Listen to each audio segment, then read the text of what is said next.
we treated hypothetical projects like real ones, but as students, I feel we should have the freedom to design without consequences, because that's where innovation happens. This is episode number 5 of the Archgyan podcast with Takbir Fatima.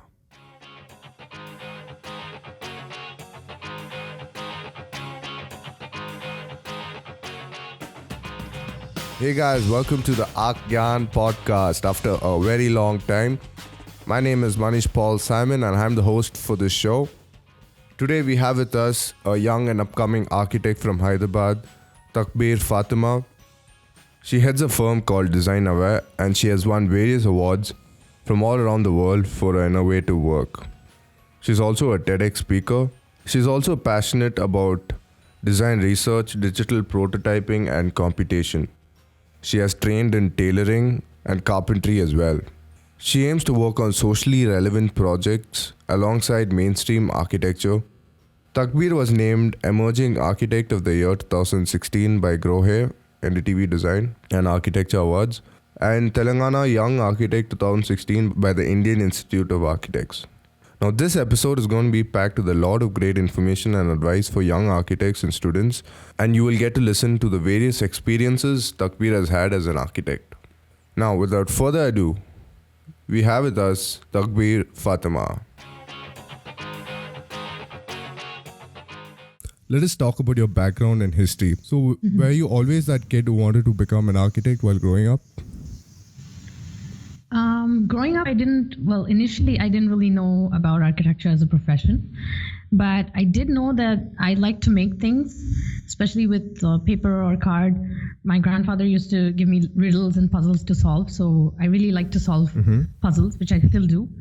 And I also used to sketch floor plans from memory and design spaces.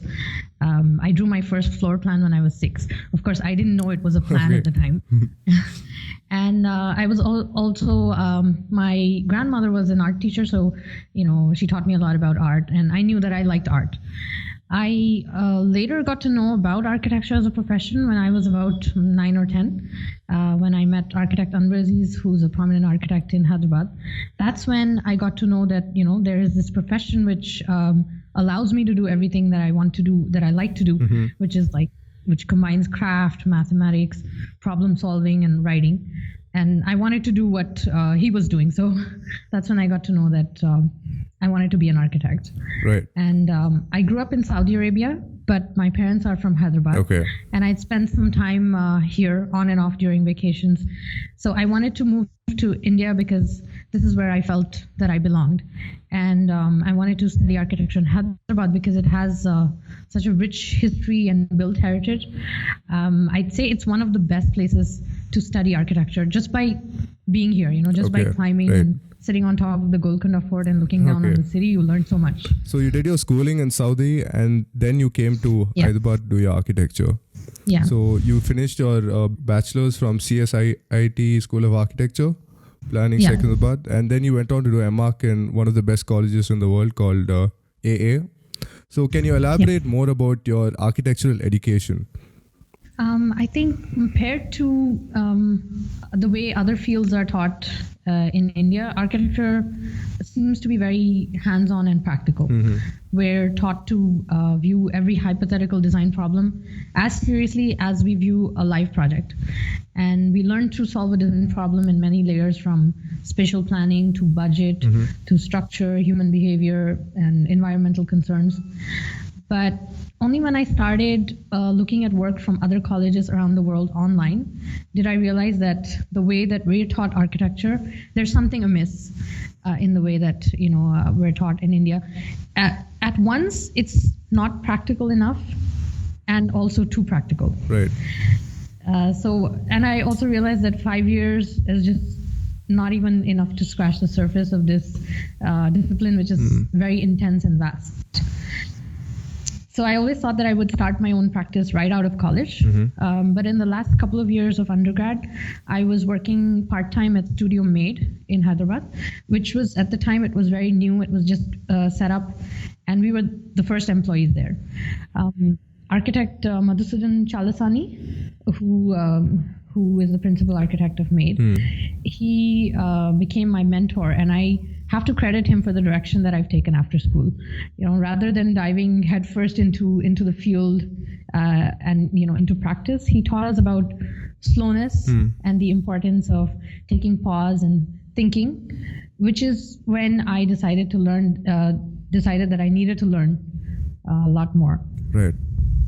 And learning is insatiable. I would love to go back to school even today. Okay. So that's when you decided that you wanted to do masters. And yeah. So take us through this journey, like how you applied and got into one of the best colleges. And what is the course again that you applied for? Yeah, I studied MArch, Architecture and Urbanism, which is also known as the Design Research Lab. Okay. So I had applied to a couple of other places as well, but I found that this program was really kind of radical and different in the way that it's taught, and also it's not very rigid and kind of it was quite different from the way that we were taught here. So I really wanted to go there and sort of I like the experimental approach that they have. Because here, I mean, the kind of differences that you can see between India and the way that we were taught in my school is that we were too practical, and that we were constantly told that radical ideas and designs are not feasible, or they're not structurally possible, right. Or too expensive or wasteful, and we're kind of made to feel a little guilty for doing something that might be expensive living in India. We treated hypothetical projects like real ones, but as students, I feel we should have the freedom to design without consequences, because that's where innovation happens. Why can't we ignore budget constraints for a minute? Why can't we ignore building codes? I mean, so many professionals ignore those in practice anyway. So why can't we ignore the fact that something is not currently happening in India? Yeah. And why can't we ignore gravity? So, why can't we forget for a minute that we must design buildings and instead design DNA or circuits or machines or systems or even, universes? Why can't we assume that certain conditions are, why can't we assume certain conditions that are ideal or utopian? So you're saying architecture these days is not just about architecture, but it's a wide array of things which comes into picture. Definitely. Okay. And that's how it should be. Yeah. So as a student, at least, it's the best thing about being a student of design is that you have this freedom without the consequence. Yeah, absolutely. And also another thing that I found that was missing was that we're not hands-on enough in making, physical and digital study models in different materials, scales, and forms to, to understand everything from materiality to structure to light quality. So these, at least in my school in those days, these were not given the due weightage. But why do you feel that was missing in our curriculum compared to the ones abroad? I think our curriculum may not be such a big problem because the curriculum doesn't have to be, it's quite open-ended. So there are very few things that you need to fulfill. I think it's the way that we're programmed to think. Okay, right. So what we have, this is what I like to call the single solution syndrome. So we are taught to think that there's only one correct answer or one approach or one, right way of doing something and everything else is wrong, which is not true. So that I feel that's the problem. And that's why the design process and the idea of doing something which you don't even know where it's going, that was not encouraged so much. And that was the stark difference between my undergrad studies and my MArch studies, because at the DRL I was the Design Research Lab. I was able to experience studio culture. In which you use physical models as a very important part of the process, and the act of making physical models in various materials and scales is not just representative or communicative, because design is an ongoing process. The process doesn't end with the final jury or or even built structure. It's an exploratory process which is, and models help us understand massing, spatial configuration, scale, and it's really integral part of the studio experience. So this kind of studio culture is what is there at the Design Research Lab. I'll tell you a little bit about the program. The program is sort of an experimental approach to design and teaching. Okay. It's like a lab where we're always testing stuff. So it's not exactly your typical architectural projects and working out a design scheme and all that. No. To begin with, I mean, we don't really know where this research is going to go. So it's design research. So it's a series of experiments, and neither do our tutors know where it's going to go. Okay. And, they're comfortable with that. So usually the studio is like, the course is structured in such a way that there's this higher agenda that continues over a period of 3 years. Right. And when we were there, we were part of Proto Design 3.0, which actually focuses on prototypical design systems, which are context-free and which are free of the site. And within this greater umbrella, there are other studios which are a bit more focused and more specific. So I was in a studio called Machinic Control, taught by Marta Male Alimani and Jeroen van Ametje. And Jeroen is currently, he teaches the Design and Make MR program at the AA, which was not there before. So it's just started. And so our studio agenda was to explore new ways of digital fabrication of systems for on-site deployment. At the end of the day, you will be making architecture, of course. So you will have a tangible product in the end of the course. You would have something, I would say not a tangible product, but you would speculate how this, you would have a system, a design system, and you would speculate how this could be applied in different scenarios. So you also handled a lot of computational work, which was on Rhino and Grasshopper and all that. Yeah, so it was not so focused on the software aspect of things. Our project was more kind of physical and material driven, but also digital fabrication was a very important part of this studio, and it was pretty new at the time. Digital fabrication was not as ubiquitous as it is today. So I was in a team of 4, Poonam, Riddhi, Federica, and myself, and we were called Auto Matter because we were automating matter or programming matter. So our research involved the use of vacuum to deploy architectural systems. So after a series of, and this was not how it began. We had a series of different experiments with different materials. So after a whole series of experiments, we proposed a system that was lightweight and temporal using egg crates. Oh, nice. So what's really peculiar about the way that objects behave in vacuum is that they exhibit properties that are very different from their inherent properties in air. Okay. So suppose you have a membrane which is airtight, and you put different kinds of objects in it, and then you seal the membrane and you vacuum it. So the shape and the form and the material of those different objects makes them behave in different ways and makes them create different forms which have lots of different properties, which are not the same as when they are outside in air. So discrete objects, in the absence of air, these different objects can adhere to one another. Flexible materials become rigid and structural. Lightweight materials become heavy. So under vacuum, you can have a very rigid and strong structure. And then you introduce air and it suddenly collapses and becomes flat. Interesting. So because of this quality, the implications of our system were really exciting because it's a system that doesn't require cement or glue or screws to hold together. It only requires vacuum, so the absence of air. And it can be erected and dismantled and reused.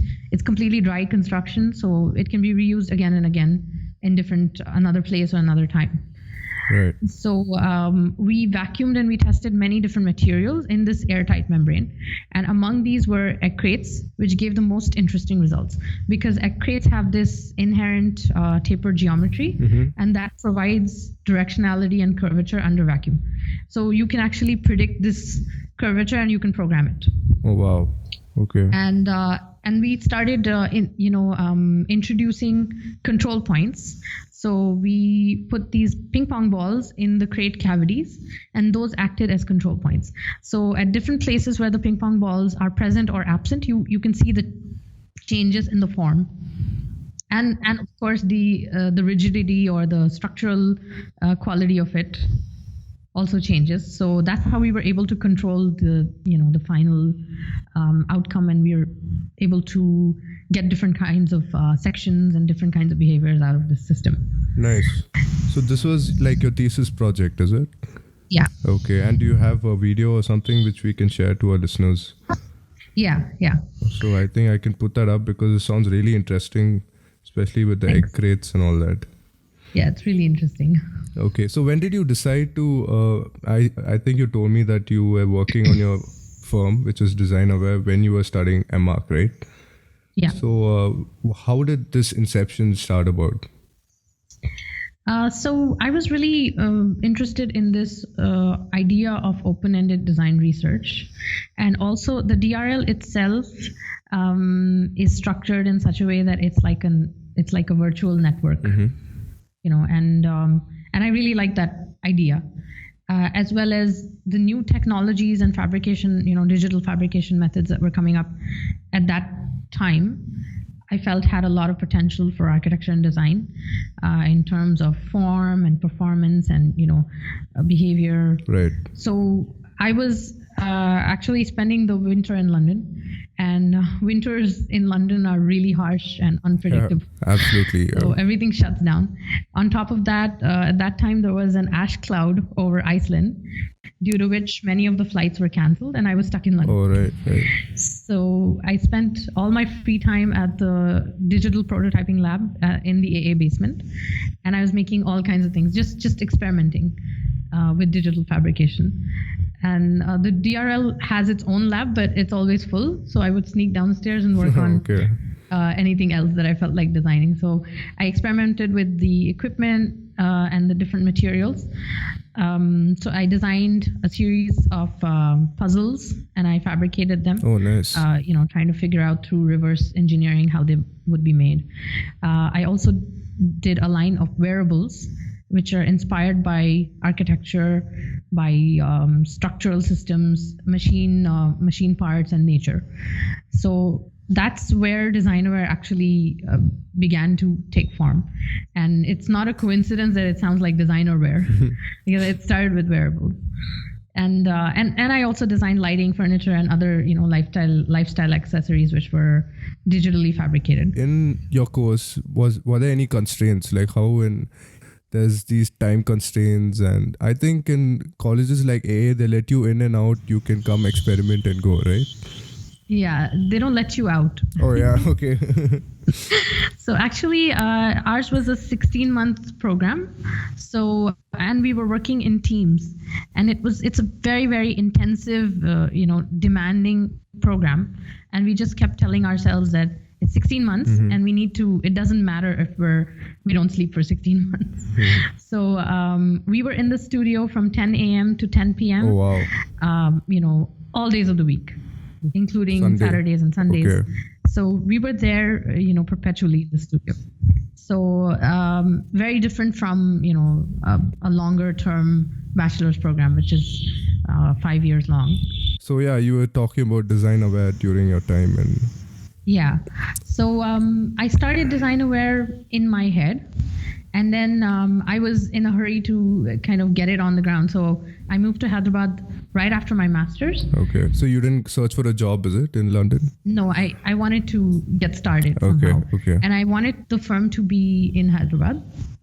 So I began to, I thought I am on the way to realize my dream of starting my own firm. But initially it was it turned out to be a nightmare Okay. because no one I knew had started their own business.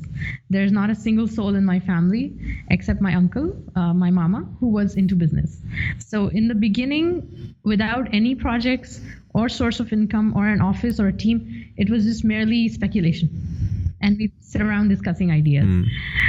So after burning my fingers on a couple of small projects, I realized that something huge is missing. I needed to focus, more on developing my entrepreneurship skill set. Right. It was severely lacking because they never teach you in architecture school how running a business is also a big part of how you can succeed as an architect. So it's not just, dreaming up designs and then trying to detail them and realize them and execute them. It's a lot of dealing with people, a lot of networking, presentation skills, communication skills, managing time, resources and money, marketing. And you have to wear so many hats that you're always juggling and switching between these different kinds of roles. Yes. I think we get into all those aspects only after we start a firm or, Yes. we start something new is when we get exposed to such. It's like there's so much more than just architecture when you start a firm. Yeah. And even when you're starting, you're like, do I get a project first and then start the firm, or do I start the firm and then look for projects? Yeah. So when there's no work, you need to know how to generate work. Right. So fortunately, since I live in Hyderabad, I'm surrounded by techies. So at that time, startup culture was just gaining a foothold all over the world. Okay. And it still is. So I applied to this program called the Startup Leadership Program, which is an international peer-to-peer learning program for business leaders. And I was selected, and every other weekend we had sessions like seminars, discussions with people who are, other people in the program were also starting their own firms. Okay. They could be from other backgrounds, not necessarily design or architecture related. Many of them were from tech backgrounds. So every other week we would be having these seminars. We would be having activities and assignments, and then every throughout the I learned how to run a business step by step. Throughout the week, I would be in Designaware practically applying these newly learned skills in real life. So it's a really nice program where you can actually, you're not learning theoretically, you're learning practically. You're taking those learnings from the weekend and applying it during the week through your business. So, and at the same time, entrepreneurship is like a very lonely process of just groping in the dark, and you don't know where you're going. You don't have colleagues, you don't have a boss. Yeah. To guide you, especially when you don't have a co-founder, you're doing it alone.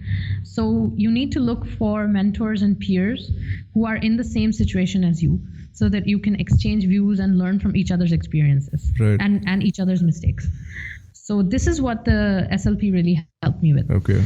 There's other people who are in the same boat as you, or there are people who have accomplished something, and then you can just, it's a network. So you got in touch with all these people, is it? Yes. And you can just call them at 3 a.m. and they'll be there for you, and they'll sit and discuss what problem you're facing and help you solve it. And another problem is that when you're trying to start something new and you're doing something that is new and exciting, a lot of people try to live vicariously through you. So people who have no experience and who aren't really risking anything or risking it all, they try to give you all sorts of advice. But the thing is that they're not qualified. Yeah. You need to seek out people who have already done what you aim to do and learn from the successful entrepreneurs. Yeah, that's great advice. Yes. So I learned a lot. I'm still learning, of course. And now we have a team with varied skill sets and perspectives. My sister Abir, who's an interior designer, joined Designaware after she graduated, which took a while because she's 10 years younger than me. And I was also joined by two of my closest friends who are architects, Haima, who's in Dallas, and Asna, who has set up the Dubai chapter of Designaware. Oh, nice. Okay. So before we get into some of your interesting projects, tell us about your first project. How did you land your first project, and what was it like working on your first project? How I landed the project was that I learned a lot about marketing and, especially social media marketing. Right. So apart from the SLP, I was kind of reading a lot of articles online and listening to podcasts and trying to figure out all the ways of doing things. So there was a presence that was established online. And then, that's how people kind of got to know us. Okay. I was alone at the time. So So you created your Facebook page or Instagram page? Yeah, and the website. And so the website was okay. there since the DRL days. Oh, right. And then I kept adding to it. So so that's how most people approach us. So that's how this client approached us as well. So this was an educational trust that was running a charity school. It's called, we call it Hilltop School because it didn't have a name then. Okay. It's called Bright Horizon Academy now. And it's a charity school for children from disadvantaged backgrounds in the Golconda area. Oh, nice. And it's located inside the Golconda Fort in Hyderabad. So the school, before we got involved, the school had been run out of this large makeshift shed for about 4 or 5 years. And then they raised enough funds for a proper school building. And that's when they approached us to design it. Okay. So this project was riddled with many challenges. The site was extremely difficult and rocky because it's inside the Golconda Fort, which is actually on a hilltop. Okay. Golconda actually means Shepherd's Hill. Oh, wow. Okay. So Golconda comes in the center of Hyderabad, is it? Where exactly? Not really. Okay. Not really. It's towards the northern side, but it's the old city, one of the old parts of the city. And it's about, it's over 800 years old, the fort. So the fort has 2 sets of walls. It has these outer walls and inner walls. So the inner walls is where the actual fort is, but the outer walls contain this settlement, which is hundreds of years old. And it's like a very dense, low-rise settlement with courtyard houses, and all of them share walls. So the entire area has, these narrow winding lanes, which are really steep. And our site was also on this, the site itself had a lot of rocks on it. And because it's a charity school, the budget was very tight. The space was also kind of tight. And on top of that, it's in the heritage zone because it's inside the fort. Oh, yeah, right. So we had to deal with heritage zone regulations, and it comes under army jurisdiction. Okay. So we had all of these challenges set out in front of us before even beginning the project. Oh, wow. So the entire site is covered with sheetrock, which is about, I think, over 250 million years old. So we wanted to preserve this rock. And there were these existing trees that we wanted to preserve. And there was a pretty big playground, which is a very rare open space in such a tight urban context. So we wanted to preserve that as well. So the site itself is divided into 2 parts. And there's a 20-foot drop in between. So it's like a cliff in between the 2 parts of the site. So that's quite a project you got, for your first project and all that. Yeah, it's like a dream project. Yeah, absolutely. Actually. So that's what we dream about when we're students, right? Yeah. So what we did was we confined the school to one side of the site because we wanted to preserve that playground. Okay. And so the school is built on the side of the cliff, and every level touches the ground at different points. Okay. So you can enter from the ground floor as well as the second floor. Oh, nice. And so on the topmost level, it's almost nothing is built up there. So the playground is really spacious and breezy. And there are 2 atriums, which we were sort of inspired by the courtyard houses around. Okay. Yes. So we introduced these courtyard sort of atriums, and they bring in fresh air and daylight to the center of the building. And then, all the spaces are completely naturally ventilated and naturally lit. Oh, nice. So there's very low energy consumption. Even though they have electricity, they never use the lights and the fans. And also, because it's a charity school, we had to not only think about the cost of construction, but the cost of maintenance over the future period of use. So the walls of the school have been kept completely bare. So it's just plastered, Okay. And it's exposed. And so this reduces the long-term maintenance of the building. Right. It doesn't require too much cleaning, and you don't have to repaint it every year, because as soon as you paint walls, they get dirty. So, Yeah. And we had to, all of these sort of decisions that we made, we had to make a lot of the design decisions on the site while the construction was Oh, happening. wow. Okay. Which was really stressful and scary, and also convincing the client at the same time. So Right. it was quite challenging, and so the entire school is quite bare. And then we introduced pops of color just to brighten up the spaces. Right. So there's bright colors in the staircase, the railings, the doors, windows, and the skylight. So it's like sort of balances it out. It's also like a It was green a very building. Yes, it's the school has been rated silver as a green building by the Indian Green Building Oh, Council. nice.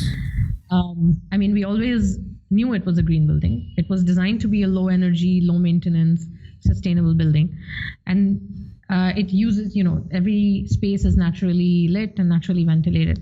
But this recognition adds credibility to that. Right. But how was you spoke that it was a charity project? So tell us more about how you got the funding and all that. Yeah, it was a charity project, and we did it on a non-profit basis. Okay. But while it was being constructed, the funds were really limited and they were halting. So there was no free flow of funds. So every few, it was built in a phase-wise manner. It couldn't be built all at once. Okay. And 3 classrooms are still under construction. Oh yeah. Okay. So in order to, we didn't really aim at raising funds, because the funds were raised by the Educational Trust, but they were planning to scrap the library because it was almost like a luxury for them. Right. But reading is the fundamental thing that takes you to the next level. Absolutely. It's essential for a charity school. It's necessary because these children don't have access to books at home. So we started this social media campaign called Make Progress Possible, initially to collect children's, used books. Okay. And we invited all our friends to, contribute and donate their old books. We received over 200 books the first time, and also some educational toys. And we started to receive these books, and we populated the library. But then it snowballed into this crowdsourced fundraising campaign, in which people started to volunteer, and they wanted to contribute to the building as well as the running of the school. So many people have donated a lot of funds to provide midday meals, textbooks, sports equipment, Oh, that's etc. brilliant. So people can still contribute for this, right? Yes. So what we did was, because there was so much of interest generated, we started to run this campaign on a yearly basis. Okay. We do it every Ramadan, which is the month for charity. Right. So, but a lot of people approach us throughout the year from all over the world Oh, wanting wow. to contribute. Okay. So from time to time, not just the school, but we also raise funds for other community building initiatives. And that's there on our website if somebody wants to do Yeah, sure. a project. I'll put this up in the show notes so people can get to it and start contributing. Sure. All right. And this project got you a lot of awards as well, right? Yeah. So it's won a few awards, including the Design Award 2018. And then in the Berger Architecture Ideas 3.0 at FOAID, Okay. we won the platinum for the public building category. Oh, wow. And it's Nice. also been featured in a few publications, Arc Daily and Oh, that's brilliant. The Matter as well. Awesome. I'll put all those links in the show notes. Alright, guys. So that was part 1 of this 2-part series of a serendipitous journey with Takbir Fatima. I hope you guys learned a ton from this episode. On the next episode, Takbir talks about Fractal's workshop, future of architecture, and more of her experience working as an architect in India. If you guys love this episode, please give us a like and subscribe on whichever podcast platform you guys are listening from, be it iTunes, Castbox, Stitcher. And also guys, check out our website, which is archgyan.com, and don't forget to subscribe to the mailing list because you need updates as and when we released Archgyan episodes. The show notes of this episode will be available on archgyan.com/05, where I put up all the info that Takbir had talked about in this episode. Alright guys, thanks for listening and I'll see you on the next episode. Cheers.